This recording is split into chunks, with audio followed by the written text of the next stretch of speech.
지금까지 우리 그리스도인들은 왜 형제를 사랑해야 되는가라는 그런 논리적인 설교를 많이 들어왔습니다. 그것을 가장 중심이 되고 중추가 되는 요약을 하면은 왜 우리가 하나님을 사랑하고 왜 우리가 우리의 형제를 사랑해야만 되는가라는 것입니다. 그 이유는 삼위일체이 되시는 하나님의 존재 방식이 사랑이기 때문이다 그랬죠. 그러니까 성부, 성자, 성령 삼위의 하나님을 한 분 하나님이 되게 만드는 것이 사랑의 고리라는 거예요. 그래서 그분의 존재 방식이 사랑입니다. 그래서 그분의 영을 받은 성도라면, 그분을 믿는 진정한 그리스도인이라면 그 삶을 통하여 진정한 사랑의 표현이 되어야 된다라는 겁니다. 그 다음에 뭡니까? 하나님의 본질적인 성품이 사랑이라는 거예요. 그러니까 하나님은 사랑 덩어리고요. 예수님은 사랑의 화신이에요. 그게 이제 사랑이라는 것이 세상적인 사랑하고 우리 성경에서 말하는 사랑이 많이 다르죠. 본질적으로. 그것까지는 설명할 수가 없고 시간이 없으니까. 자, 하나님의 본질적인 성품이 사랑이라는 겁니다. 그러므로 하나님의 영을 받은 그리스도인들은 서로 사랑해야만 된다 그랬습니다. 그래서 사랑이 없으면 그리스도의 제자도 아니고 그리스도의 사람도 아니라고 했습니다. 그래서 그리스도인의 시금석은 진정한 그리스도인이냐 아니냐를 기준하는 그 잣대, 시금석은 바로 서로 사랑하는 사랑의 영성이 있느냐 없느냐로 결정된다고 했습니다. 그런데 아이러니하게도 진정한 사랑을 강조하는 교회가 진실한 하나님의 사랑이 없다는 것이 오늘날 현대교회의 현주소라고 얘기했습니다. 오늘 본문을 통해서 그럼 하나님의 사랑이라고 했는데 그 사랑이 역사적으로 어떤 방식으로 어떻게 우리에게 나타났는가를 이야기하는 겁니다.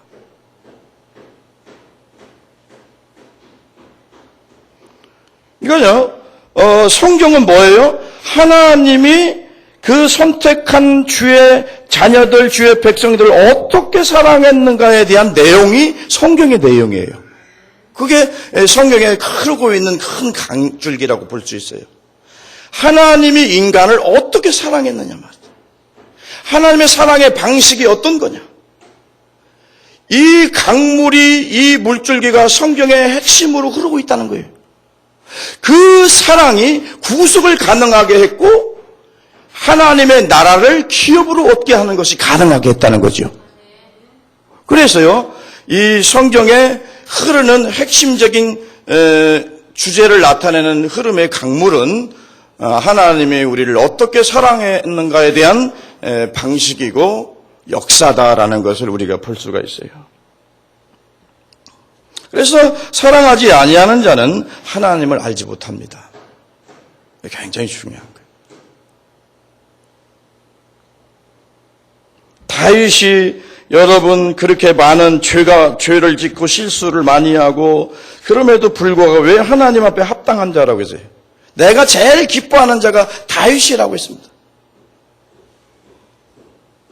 왜 그랬을까요? 다윗의 시편을 보면 정말로 하나님의 사랑을 깨닫고 고백하고 하나님을 정말로 친밀감 있게 사랑했던 사람이 다윗이에요.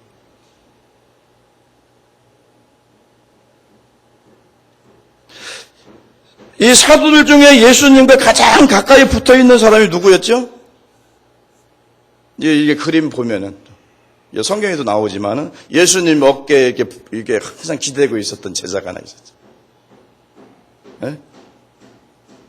그 제자가 누굽니까? 여기 이 요한복음하고 요한 1서, 2서, 3서를 기록한 사도 요한이에요. 그래서 다른 사도들은 예수님의 행적에 대해서 그분의 사역에 대해서 이야기를 합니다만 요한복음이나 요한 1서는 그분의 존재의 속성. 아주 그래서 신비한 겁니다. 인간의 이성적으로 학문적으로 이해 안 되는 부분들이 많아요. 신비신학이라고 합니다. 요한신학을. 여기 복음의 비밀이, 본질이, 핵심이 여기 다 담겨져 있어요. 사도 요한은요, 가장 오래 살았고, 밤모섬의 유배대에서도 가장 오래 살았던 사람이 사도 요한이에요. 그래서 마지막에는 끓는 가마솥에 들어가서 순교했다는 일화가 있습니다.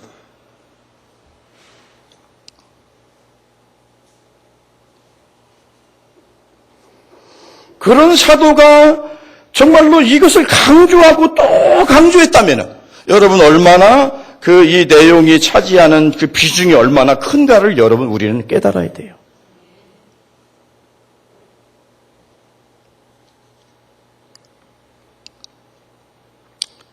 자, 여기 사도 요한이 하나님의 사랑이 어떻게 나타났는가에 대해서 말씀하고 계십니다.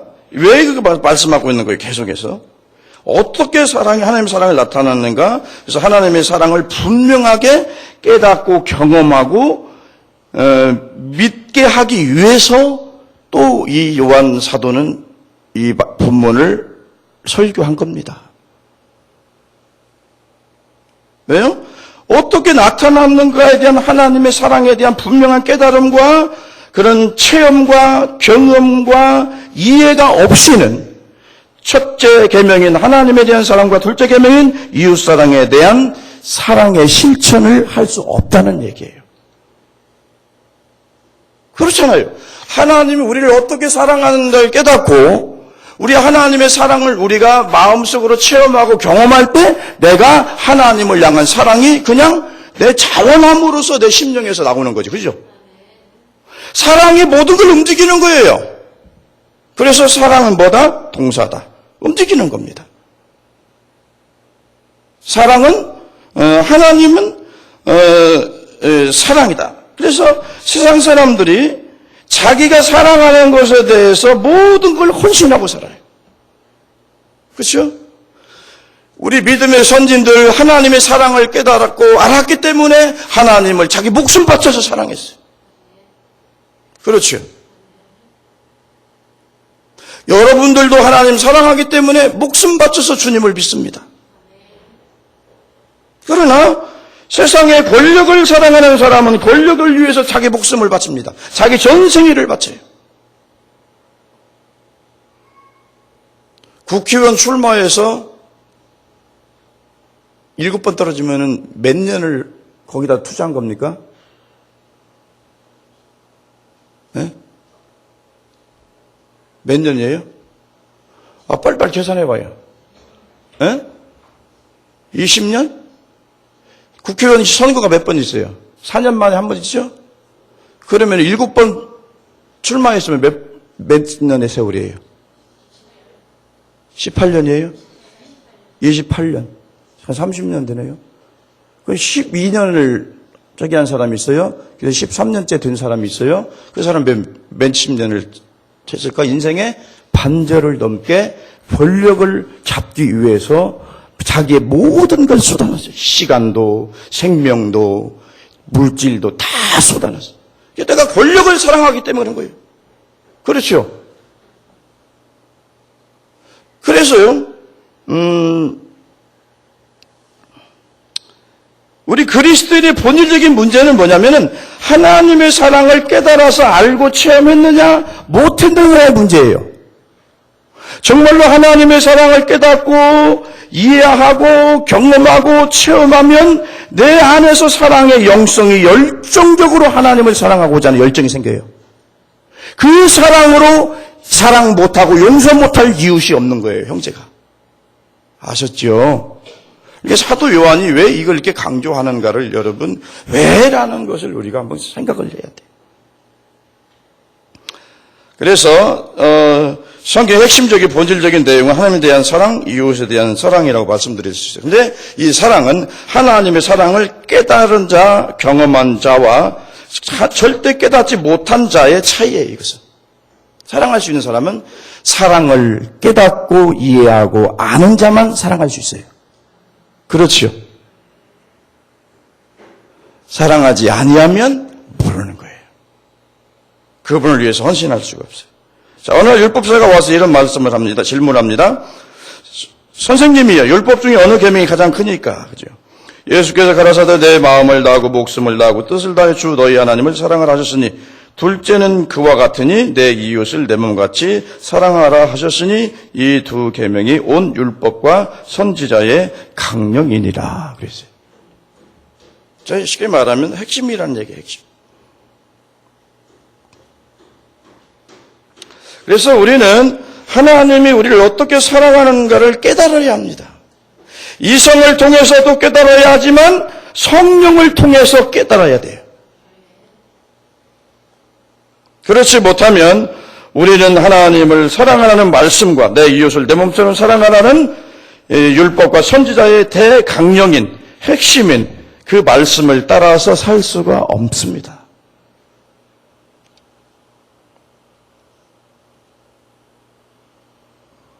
그래서 하나님을 사랑이시다라는 그런 신학적 논제를 말씀하는 이유는 하나님이 어떻게 사랑하는가를 나타내 보이고요.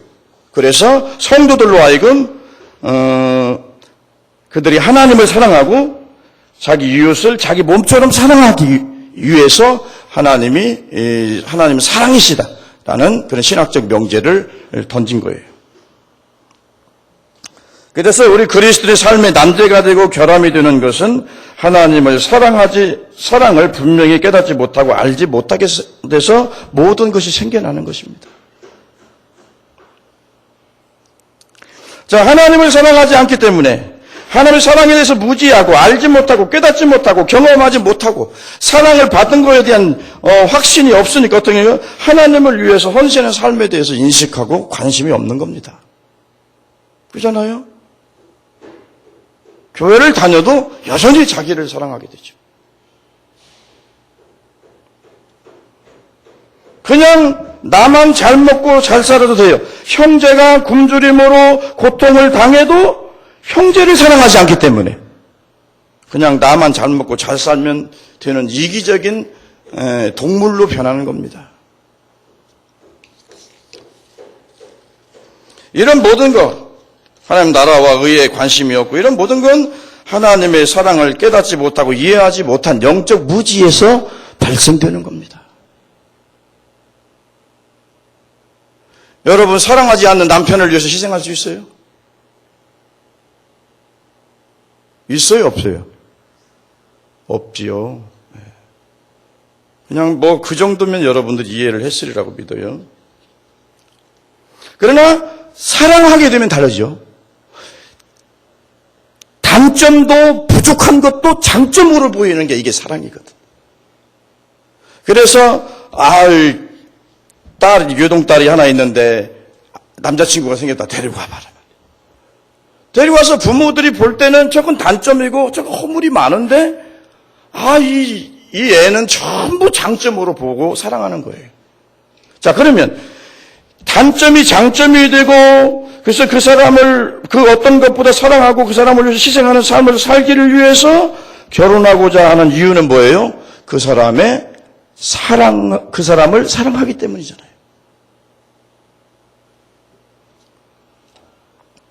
그래서 우리 신앙의 선진들은 하나님의 사랑을 알고 경험했기 때문에 하나님의 영광을 위해서 살았고요.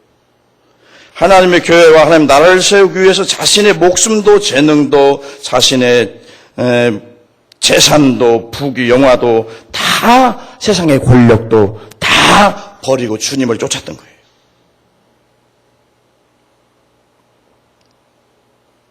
그러므로 우리 그리스도인들은 하나님의 거룩한 사랑을 알아가는 데 힘써야 합니다. 이를 위해서 기도하고 묵상해야 합니다. 왜? 이성적인 깨달음만으로는 안 돼요. 성령이 오셔서 우리 영혼에 알게 하는 영적 지식이 있어야 되니까. 그래서 묵상하고 기도해야 되는 거예요. 다 여러분 이 사도들이나 마지막에 그 아고티누스나 뭐 이 하나님의 칼빈이 쓰임 받은 사람들 보면은 하나님의 사랑에 대한 그 마음이 애절하고 아주 절규해. 그 정도 애절함이 있어요. 그래서 그 사람들이 주를 위해서 자신의 생명, 자신의 가정, 가족도 버리고 주를 따를 수가 있었던 거예요.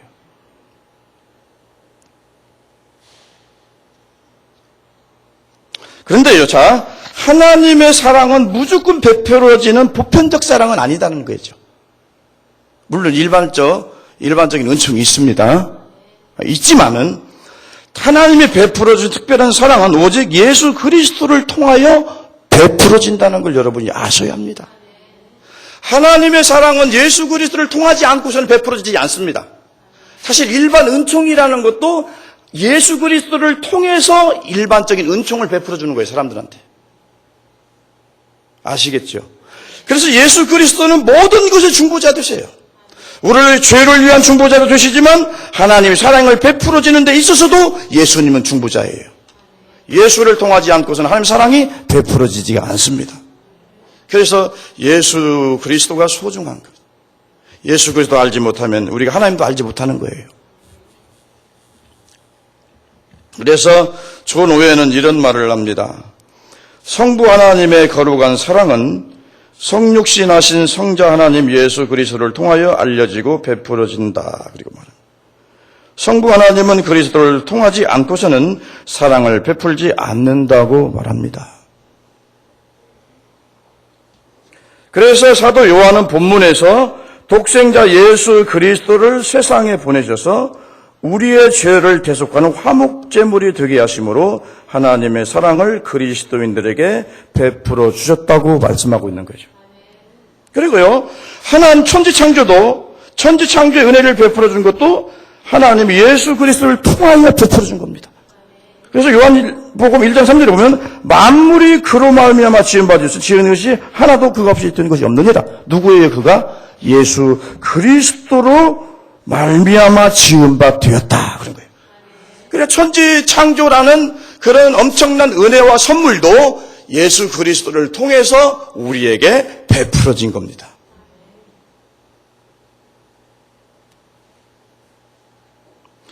그리스도인들을 선택하고 작정하시고 부르신 것도 예수 그리스도를 통하여 한 일이라고 성경은 말합니다. 에베소 1장 5절에 보면 그의 기쁘신 뜻대로 우리를 예정하사 예수 그리스도로 말미암아 자기의 아들들이 되게 하셨으니. 그래서 누구로 말미암아? 예수 그리스도로 말미암아 우리를 예정했고요. 그리고 자기의 아들들이 되게 했다. 그런 얘기예요. 그리고 예수 그리스도가 없는 기독교라고 하는 것은 존재하지 않는 거예요. 아셨죠? 자, 하나님이 천지 창조하시고 섭리하시는 모든 것도 그리스도를 통하여 선인과 악인에게 베풀어진다고 말합니다. 그래서 하나님은 선인과 악인에게 빛을 주시고 태양을 주시고 비를 주신다고 말씀하는 겁니다. 그 악인들에게 베풀어지는 그 하나님의 그 일반적 은총도요, 정확히 말하면 예수 그리스도를 통해서 베풀어지는 겁니다. 그 사람들이 그걸 모를 뿐이죠. 예수님의 중보적 사역이 없이는 이 세상이 모든 게 그리스도의 사랑이, 하나님 사랑이 베풀어질 수가 없습니다. 자, 모든 구속으로 인한 하늘의 신령한 축복들도 오직 예수님을 통해서 베풀어진다고 합니다. 예수님을 통해서 하늘의 신령한 그러한 복들이 예수님을 통해서 우리에게 온다고 얘기하죠. 그래서 에베소서 1장 3절에 보면 찬송하리로다. 하나님 곧 우리 주 예수 그리스도의 아버지께서 그리스도 안에서 하늘에 속한 모든 신령한 복으로 우리에게 복 주시되 그랬어요. 주 예수 그리스도의 아버지께서 그리스도 안에서 주셨다. 그렇죠? 그리스도 안에서 하늘에 속한 모든 신령한 복으로 우리에게 복 주셨다는 얘기. 자, 이 땅에 있는 것은 뭐예요? 생로병사. 내가 요약할 수 있죠? 불교에서 쓰는 용어를 썼습니다. 생로병사, 난다. 그죠? 낳고, 늙고, 병들고, 쇠하고. 이게 시간과 공간이라고 하는 역사 속에 존재하는 자들의 한계예요. 철학적인 용어로 말하면 생성이다. 생성. 생성과 소멸의 법칙에 의해서 존재하는 것이 우리에게 눈에 보이는 이 세상이에요. 낯이요. 생성하면 결국에 시간의 흐름에 따라서 소멸되어 가는 것이 우리 눈에 보이는 이 세상의 모든 겁니다. 그렇죠? 그래서 우주의 행성들도 늙어가고 있는 거예요. 아셨죠? 지구도 늙어가고 있죠. 그러니까 자꾸 병이 나죠. 그러니까 그 병의 증상이 뭘로 나타나요? 자연재해로 나타나는 거예요. 자꾸. 폭염. 그래서 할머니들이 고추 따다가 죽고 말이지. 옛날에는 그 여름에 고추 따다가 죽고 막 이런 일은 별로 없어요. 폭염에 죽는 사람들이 없었어요. 날씨가 그렇게 뭐 폭발적이에요. 폭염. 폭자가 아주 요즘 유행이죠. 폭자, 폭우, 폭설. 그래서 엄청난 인명을 앗아가고요. 그리고 많은 물질적 손실을 가져오게 되고요. 결국에 그것으로 인해서 이 지구는 멸망할 것입니다. 얼마 안 남았어요, 근데. 그것이 무슨 성경에서만 종말을 얘기한다고 생각하는데, 여러분, 유엔의 2000 몇 명의 과학자들이 다 예언한 것이 그겁니다. 이 지상의 생명은 얼마 남지 않았다. 그럼 온실가스를 줄여라. 그러나 온실가스를 더 늘려가는 것이 각 나라의 형편이에요. 에너지를 자꾸 써야 하니까 온실가스 자꾸 문명을 발전시켜야 되니까 그런 과정에서 자꾸 이상적인 환경 오염이 발생할 수밖에 없잖아요. 그렇죠? 이걸 멈추지 않아요. 인간은 안 멈춥니다. 절대로. 그러니까 계속 환경은 오염되고 그로 인한 이상기후는 계속 더 커질 거예요. 그래서 이 지구촌의 생태계가 지금 어때요? 계속 파괴되고 있어요. 생태계가 파괴돼서 생물과 식물이 살 수 없다면 더더욱 사람은 살 수 없는 땅이 되는 겁니다. 뭐 허구라고 생각하지 마세요. 과학자들이 합리적이고 이성적인 판단 위에 모든 걸 자기 실험과 어떤 분명한 증거에 의해서 말하고 믿는 과학자들이 하는 이야기가 바로 그거예요. 이 지구촌의 종말은 얼마 남지 않았다. 여기 성경을 못 믿으면 그 과학자들의 말이라도 믿으세요. 그래서 우리는 이 땅을 떠날 준비를 하시면서 사셔야 합니다. 여러분 이 땅에 영원히 살 줄로 생각하고 갑자기 죽음이 찾아오면 여러분들은 어디로 가야 할지 두려워 떨 수밖에 없는 거예요.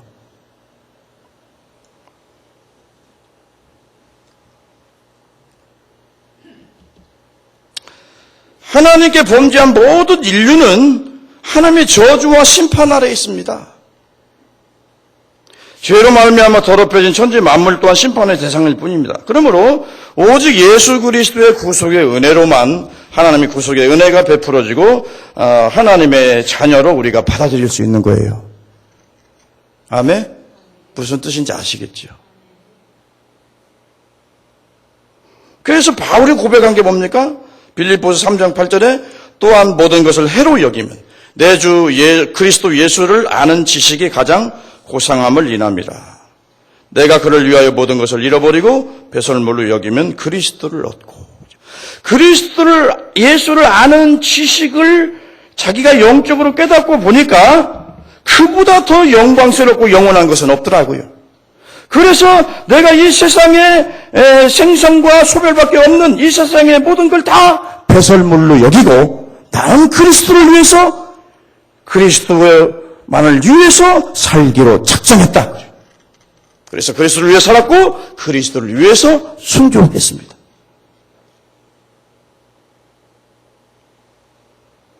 바울이 여러분 예수 믿는 사람들은 무식하니까 그런 걸 믿고 다닌다고 그래요. 바울은 무식한 사람이 아니지요. 당대 석학 중에 석학입니다. 이여령 씨도 석학 중에 석학이지만 예수님 안에 들으셨지 않습니까? 그 사람이 한 말이 옛날은 문학작품으로 성경을 읽었어요. 하나의 작품으로서. 근데 이보다 더 진리는 없다고 지금은 고백을 하지요.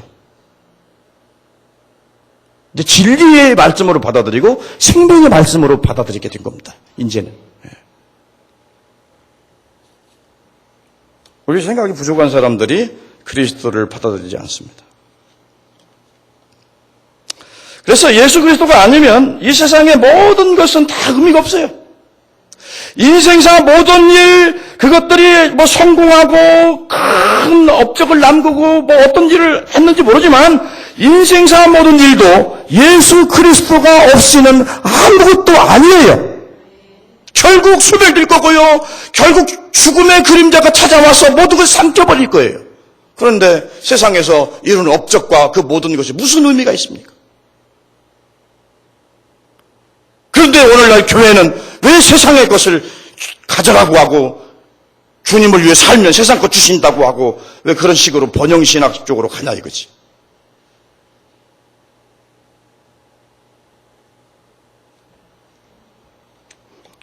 예수 그리스도는 하늘의 영원한 신령한 영광스러운 복음을 가져왔지, 하나님 나라를 가져왔지, 이 세상에 여러분들 잘 먹고 잘 살아라고 예수님 오신 것 아닙니다. 물론 예수 믿으면 잘 살기도 해요. 그걸 부정하는 게 아니고요. 뭐 병도 낫고 다 하잖아요. 죽은 자도 살아나고. 그게 없다는 게 아니에요.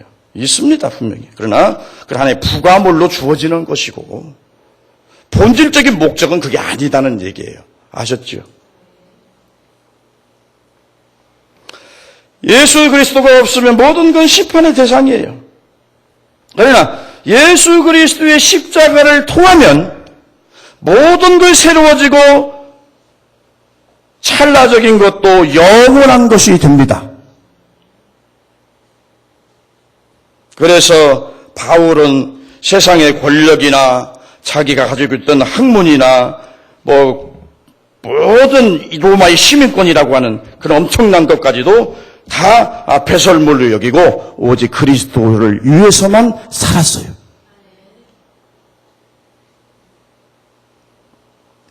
그럼 예수 그리스도를 통하여 하나님의 거룩한 사랑이 어떻게 나타났는가? 그건 그리스도를 통해서 나타났다는 얘기죠. 첫째는 성육신의 구속의 은혜를 예수 그리스도를 통해서 베풀어 줬다는 얘기예요. 하나님의 사랑은 예수를 통해서 베풀어 준 사랑입니다. 자, 9절 한번 읽어볼까요? 9절. 9절을 한번 읽어보겠습니다. 시작. 하나님의 사랑이 우리에게 이렇게 나타난 바 되었으니 하나님이 자기의 독생자를 세상에 보내시면 그로 말미암아 우리를 살리려 하심이라.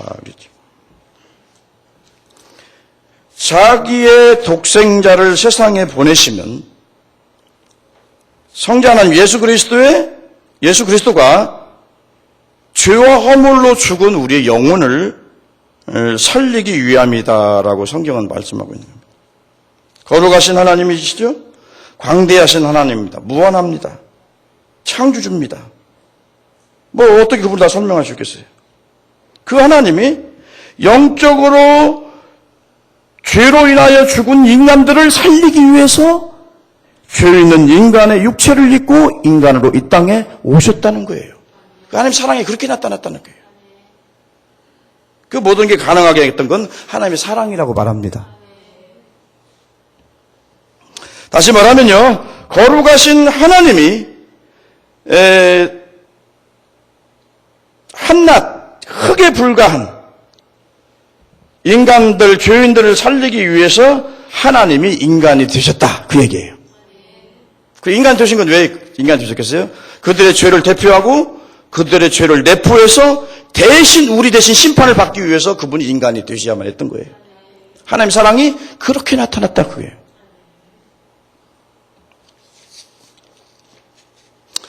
자, 인간이 범죄했을 때 인간의 영혼은 죽임을 당했습니다. 영적으로 죽은 존재로 태어나죠. 그러니까 영은 뭐죠? 하나님을 인식하고 예배하는 일을 합니다. 그런데 사람 태어나면 예배합니까? 안 하지요.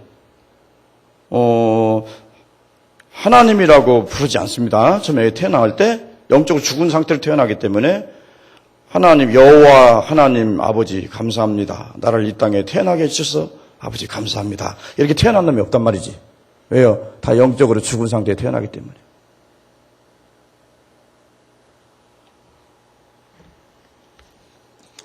그래서요, 하나님 예배하지 않습니다. 불신자들 예배합니까? 예배 하지 않습니다.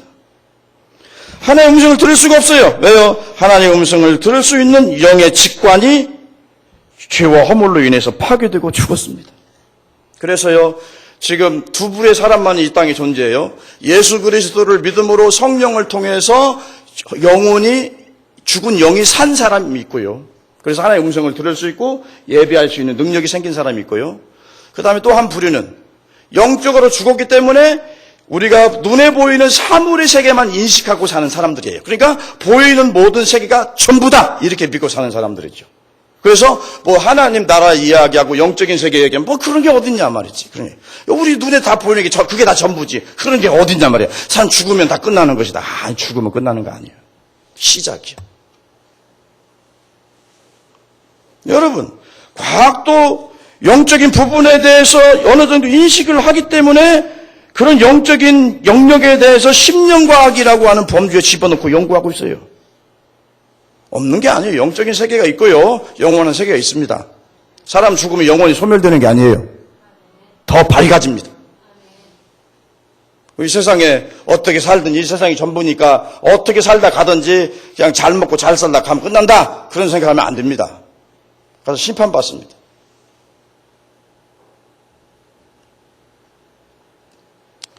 자, 이걸 칼빈은 인간의 전적 타락이라고 말합니다. 그래서 성경에서 이것을 뒷받침하는 구절은 논문하나도 많지만 몇 개만 보겠습니다.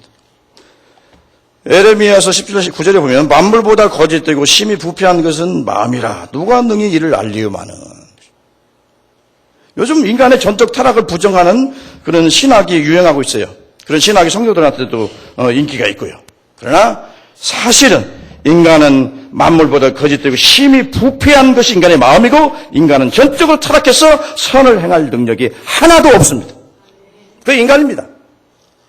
인간에 대한 하나님의 정의예요. 그래서 로마서에서는 뭐라 말해요? 의인은 없나니 하나도 없다. 다 피 흘리는 데 빠르고 말이에요. 독사의 입에서 나오는 독이요. 창세기 8장 21절에 뭐라고 말하죠? 홍수를 한번 싹 쓸어버렸잖아요. 그죠? 홍수 심판하시고 나서 노아가 드리는 그 제물을 받으시고 이런 얘기를 합니다. 여호와께서 그 향기를 흠명하시고 그 중심에 이르시되 내가 다시는 사람으로 인하여 땅을 저주하지 아니하리니 이는 사람의 마음에 계획하는 바가 어려서부터 악함이라 내가 전에 행한 것 같이 모든 생물을 멸하지 아니하리라. 왜? 이게 이제 중요해요. 사람의 마음에 계획하는 바가 어렸을 때부터 악하다. 그런 얘기예요. 그죠? 사람들은 그러죠. 애니까 선하다고. 안 그래요. 못된 거 다 갖고 있어. 말 못하다고 애 선합니까? 안 그러잖아요. 엄마 저 배고파서 막 빨다가 안 나오면 울어버리고 안 나오면 어떻게 안 채워지면 확 깨물어버리잖아. 그렇죠? 왜? 오기가 있으니까 말이야. 왜 나에게 이 배부르게 안 먹여주냔 말이야. 확 물어버려요. 지 엄마 젖이라도 상관없어.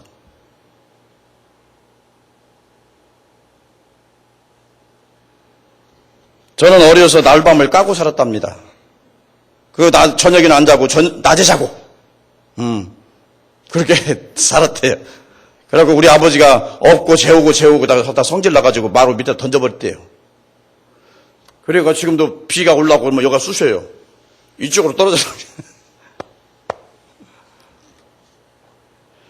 여러분 애들도 하는 걸 잘 관찰해 보세요. 악한 것이 있습니다.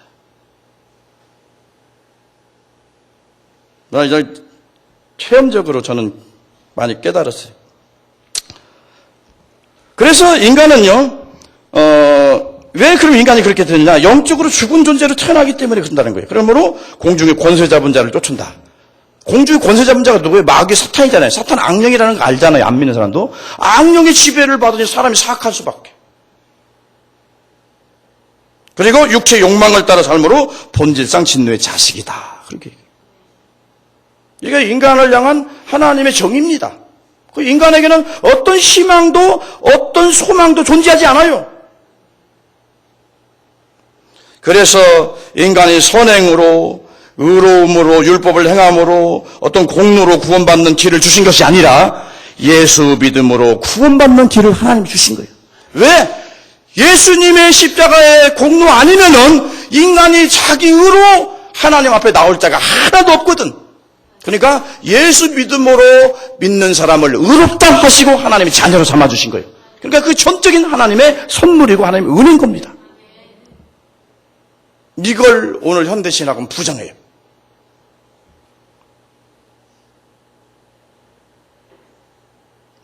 그래서요, 하나님의 거룩한 사랑은 우리가 아직 죄인 되었을 때 한 사랑이고요. 그죠? 우리는 어떤 사람 사랑해요? 사랑할 만하니까 사랑하는 겁니다. 그래서 다 조건부적이죠. 그죠? 왜 마누라를 사랑한다? 왜 사랑해? 아, 이쁘니까 사랑한다. 그건 조건부적. 그죠? 말이요. 요리를 잘하고 잘 남편을 섬기고 잘 순종적이니까 사랑한다.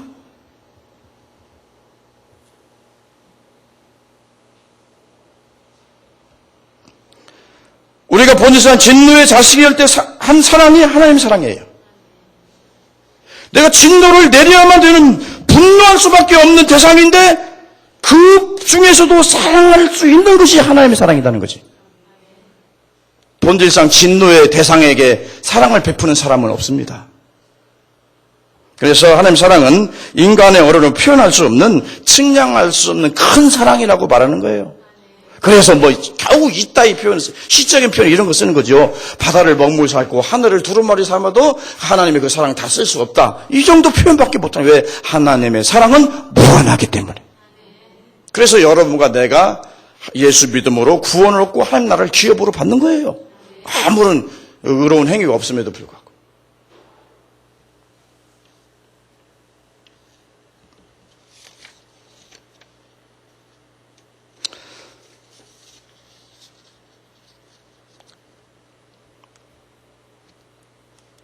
그러니까 두 번째 봅니다.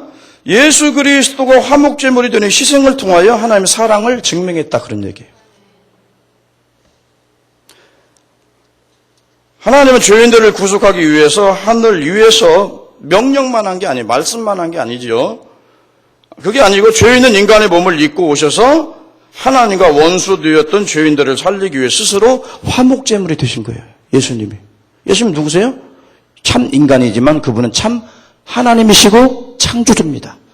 그분이 하나님, 성부 하나님과 이 화목, 진노의 대상이 원수잖아요. 근데 화목시키고 아버지와 자식 관계를 화목시키기 위해서 예수님 자신이 화목제물이 되신 거예요.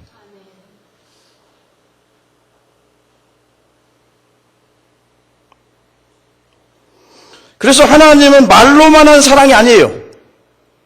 그 야고보서 그런 나오죠? 너희가 배고픈 자를 보고 가서 배불리 먹어라. 그리고 땔감이 없어서 추운 자들에 가서 따뜻한데 저기 하라 그렇게 너희 말만 하면 뭐하냐 이거. 쓸 것을 주지 않으면 그게 의미가 없다는 얘기죠. 근데 하나님의 사랑도 그래요. 말로만 하는 사랑이 아니라 내가 여러분 사랑합니다. 그걸 끝나지 않았죠? 설교자들 흔히 그런 얘기를 많이 해요. 여러분, 성도 여러분, 사랑하는 성도 여러분, 이런 얘기를 하는데 그래서 상투적으로 많이 말을 합니다. 사랑이라고 말할 때는 거기에 대한 책임이 따라옵니다. 사랑한다라고 말할 때는 굉장히 조심 있게 해야 되는 거예요. 그냥 막 떠벌릴 수 있는 얘기가 아니에요. 왜? 그 사랑을 실천하려면 십자가라는 것을 짊어져야 실천할 수 있는 거예요. 그럴 때 아무나 할 수 있는 사랑은 아니에요. 그래서 하나님이 세상을 이처럼 사랑하사로 끝나지 않았죠. 독생자를 주셨으니. 독생자를 주셨다는 게 십자가에 화목제물로 속죄제물로. 그래서 하나님의 사랑은 행함과 진실함으로 자신의 생명을 십자가에 희생한 사랑입니다. 그래서 하나님의 사랑만이 진실한 사랑이에요. 그래서 죄인인 우리가 하나님 아버지와 화목하게 되고 아들의 관계가 되고요. 아버지의 나라를 기업으로 얻는, 그렇잖아요. 자식이 그 유산을 받잖아요. 그렇듯이 하나님의 그 엄청난 영광의 나라를 유업으로 그냥 받았어요. 돈 주고 산 게 아니지. 받았어요. 그리고 삼위 하나님의 그 영광 속에 들어가서 그분들과 하나 되고 영적으로 연합되는 축복을 누린 것은 예수 그리스도가 속죄제물이 되어서 우리의 죄를 대속했기 때문에 그게 가능했다 이거예요. 예수님이 그 일 안 해주셨으면 아무도 죄인이 거룩하신 하나님 앞에 갈 수 없고 그분 앞에 설 수 없고 그분과 연합될 수 없고 그분 영광에 참여할 수 없어요. 그리스도 밖에 살 수밖에 없어요. 그리스도 밖에 사는 것은 오직 죄인들의 삶이에요.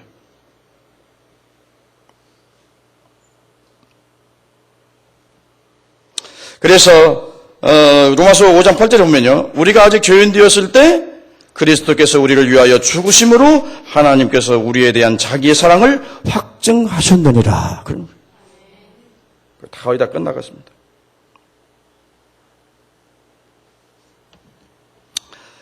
여러분, 죄인들이 죽어서 그의 몸도 그의 영혼도 유황과 불이 타는 불못에 던져질 수밖에 없는데 그 죄인들을 살리시고요.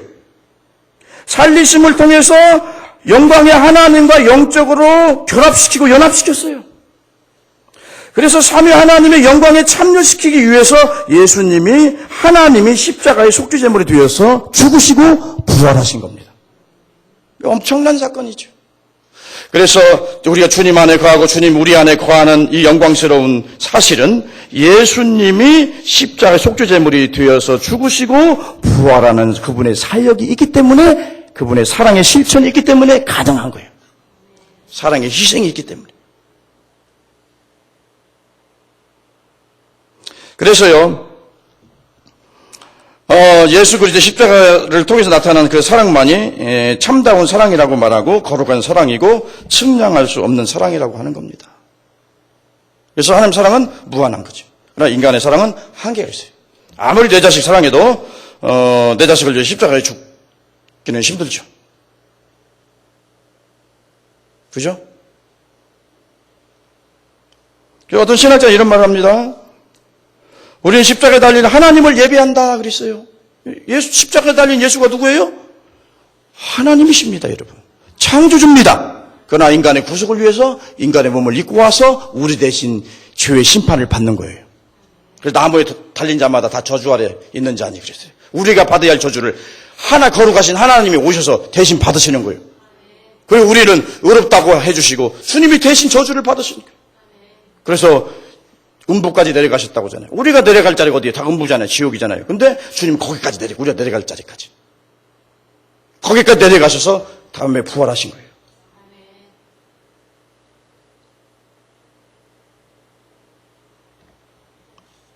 이 복음의 핵심적 원리를 잘 깨닫고 그것들을 분명히 붙잡으면 다른 모든 것은 건강하게 회복됩니다.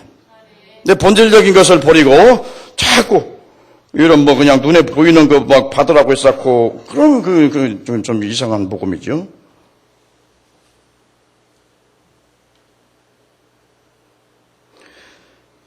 자, 십자가에 달린 예수님은 고통스러운 인간의 현실 속에 뛰어 들어오셨다. 우리가 그분을 거부하려고 우리의 자유의지를 사용할 때도 그분의 사랑은 결코 끝나지 않는다는 것을 입증하시려고 우리 죄를 위하여 십자가의 고통과 죽음을 경험하신 하나님이셨다. 그래요. 하나님이 십자가에 달린 겁니다.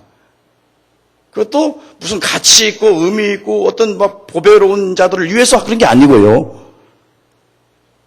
죄로 말미암아 그 하나님의 형상이 파괴되고 그의 티끌과 먼지에 불과한 인간을 사랑했기 때문에 하나님이 십자가에 희생하신 거예요. 그 사랑이라고 하는 것은 말로 표현할 수가 없는 거예요. 그 사랑을 너희가 받았으므로 하나님을 마음과 뜻과 정성과 생명을 다해서 사랑하는 것이 당연하고 그 다음에 너희들 화나게 하고 너희들의 인생에 오점을 남기게 하고 너희를 핍박하는 자를 위해서 기도하고 그들이 줄인즉 먹이고 마시우게 하는 것이 당연하다. 그겁니다. 이 논리적인 이 논점을 파괴할 수 있는 어떤 논리도 없습니다. 그죠? 하나님이 이와 같이 우리를 사랑하셨으니 우리도 서로 사랑하는 것이 마땅하고 우리가 하나님을 위해서 생명을 바치는 그런 희생적 사랑도 당연하다는 거예요. 그래서 주님이 말씀, 내 너를 위해 피 흘려 주었구만. 넌 나를 무엇을 위해 하느냐? 넌 날 무엇을 위해서 뭐 하느냐 말이죠. 내 형제 하나 사랑하는 것도 못하고 말이지.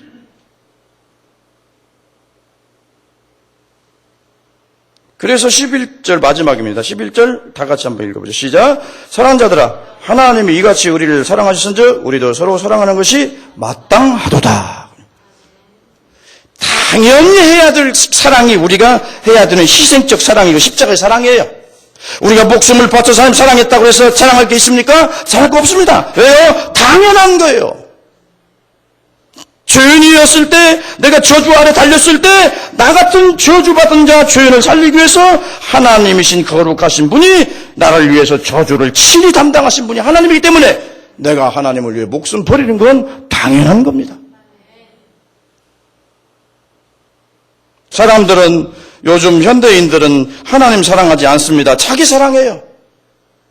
그래서 말세에 고통하는 때가 이르니 하나님이 쾌락 사랑하기를 하나님 사랑하기보다 더할 것이다.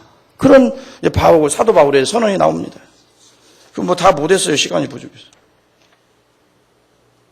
지금은 자기를 사랑합니다. 자를 존중합니다. 자를 찬양합니다. 그래서 긍정의 힘이라는 그런 이상한 책들이 나오고요. 그런데 그런 것들이 한국교회에서 베스트셀러가 되고요. 긍정의 힘은 분명히 말합니다. 니체 철학의 긍정의 철학에서 가진 원리입니다. 성경에 가서 가진 원리가 아니에요. 당신들이 인생의 주인이고 창조자니까 당신들 스스로 긍정적인 노력을 하고 긍정적인 생각을 하면 적극적으로 사고하면 된다. 그거 그 방식이지. 성경에 그런 논리가 어디 있어요? 인생은요, 하나님의 형상과 모양대로 창조해 받았고 하나님의 흙으로 치우셨어요. 그래서 하나님의 생기를 받지 않으면 인간은 죽은 거고 티끌에 불과한 거 인간이에요. 뭐 인간이 내세울 게 뭐 있어요? 뭐 할 수 있습니까? 인생의 생명이 그 코에 있어요. 그 임금님 돌아가시면 뭐예요? 옛날에 실 어디서 실 갈까 봐. 임금님 돌아가시면 뭐합니까? 죽었는가 살았는가? 실 갖다가 코에다 대요. 이렇게 코에다 대요. 숨을 쉬면 이렇게 할 것이고 숨을 안 쉬면 이대로 있어요. 인생은요, 인생을 의지하지 말라. 왜? 그 생명이 그 코에 있느니라. 여러분 뭘 의지할 수 있어요? 여러분 내일 일 알 수 있어요? 내일이 어떤 일이 여러분 기다리고 할 수 있습니까? 아무도 모릅니다. 아니, 여기 교회 바로 나가서 뭔 일이 집에서 터질지 아무도 몰라요. 그런 사람들이 교만하게 하나님 앞에서 나를 믿으라, 하나님이 내 주먹을 믿어라, 이런 식의 무식한 소리를 하면 안 되지요. 그래서 하나님은 자기를 높이고 교만하고 자만한 자는 하나님이 낮추신다고 그랬어요. 여호와 날에는 하나님이 철저하게 심판하신다고 말합니다. 우리는 하나님 앞에 겸손해야 됩니다. 서로 사랑하지 않는 사람은 하나님을 알지 못한 자예요. 이보다 더 강력한 메시지는 없죠. 성령으로 거듭나지 못한 자예요. 하나님께 속한 사람이 아니라 마귀에게 속한 자라는 것입니다. 소속이 하나님 소속이 아니라는 얘기죠. 하나님 소속이고 하나님 영을 받아 거듭나서 하나님 영을 받았고 그러면 그 영이 사랑의 영인데 무한한 그 사랑이 나를 통해서 흘러나올 수밖에 없다는 거죠. 그죠? 네, 결론입니다. 하나님의 사랑의 영이 우리를 통해서 흘러나와야 됩니다. 그런데 거기서 방해가 되는 거 있어요? 뭐냐? 나 자신만 생각하는 이기적인 욕심이 가득한 이 자아가 우리 안에 있거든요. 이것이 그 하나님의 사랑이 흘러나오는 통로를 방해하고 막고 있어요. 그러니까 하나님의 사랑의 샘물이 마음대로 흘러나오지 못하기 때문에 사람들마다 사랑의 정도가 달라요. 내 힘으로 사랑하는 게 아니죠. 그러기 위해서 하나님의 그 사랑의 생수가 우리의 배에서 강물처럼 흘러 넘치려면 내 자신을 부인하고 자기 십자가 지고 예수님을 쫓을 때 성령을 통한 거룩한 사랑이 우리에게 넘치게 되는 거예요. 그럴 때 모든 사람을 볼 때 전부 사랑스러운 거예요. 원수는 하나도 없어. 원수도 참 불쌍한 거지. 긍휼히 여기는 것이죠.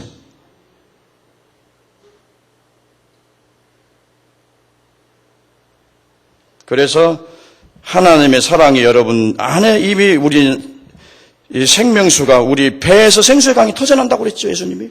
그건 우리가 받을 성령을 가리킨다고 그랬어요. 그 성령을 통해서 하나님의 사랑의 그 생수가 터져나는데 그걸 방해하는 것은 나 자신이에요. 그러므로 죄지음을 실천하지 않으면 절대로 변화되지 않습니다. 이 사랑 실천 못합니다. 그러므로 우리는 뭐죠? 죄지음을 실천하고 성령을 통해서 말씀을 통해 죄지음을 실천하고 그래서 내가 죽고 예수가 살면 나를 통해서 하나님의 사랑과 능력과 권능이 흘러나올 때 여러분 환경을 초월하는 지배하는 그런 놀라운 하나님의 기적도 나타나는 겁니다. 철저히 내가 죽어야 하나님이 나를 통해서 역사합니다. 기도합시다.